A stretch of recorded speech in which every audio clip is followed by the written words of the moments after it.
রাজস্থানের বিরুদ্ধে Endrick নোকিয়ার bowling দেখে হয়তো অবাক হয়ে গেলেন ঋষভ পন্থ। তিনি হয়তো ভাবছেন এটা কি হলো। মুস্তাফিজুর রহমানের দাম ছিল মাত্র 2 কোটি, অপরদিকে অ্যান্ড্রিক নোকিয়ার প্রাইজ মূল্য 6,50,00,000 টাকা। 2 কোটির বোলারকে তারা ছেড়ে দিয়ে ধরে রেখেছে 6.5 কোটির অ্যান্ড্রিক নোকিয়াকে।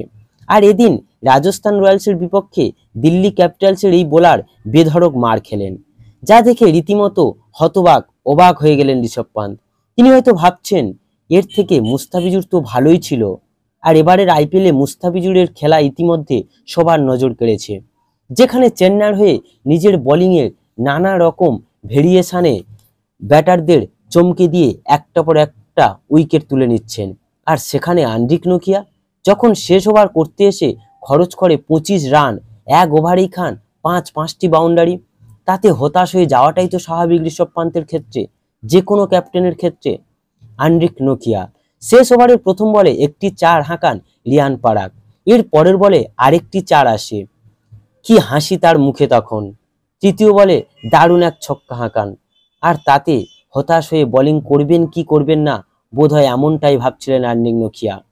এর পরের বলে আরও একটি 4 এবং পঞ্চম বলে আরও একটি 6। আর সেই সময় ঋষভ পান্তের দিকে তো তাকানোই যাচ্ছিল না। তিনি কি বলবেন বা করবেন সেটা বুঝে উঠতে পারছিলেন না। তার চোখে মুখে আক্ষেপ স্পষ্ট।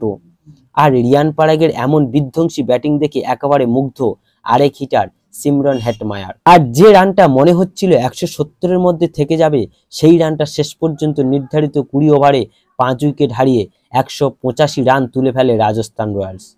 4 ওভার বল করে 48 রান দিয়ে মাত্র 1 উইকেট দখল করেন এই আফ্রিকান পেসারটি, যার ইকোনমি রেট 12।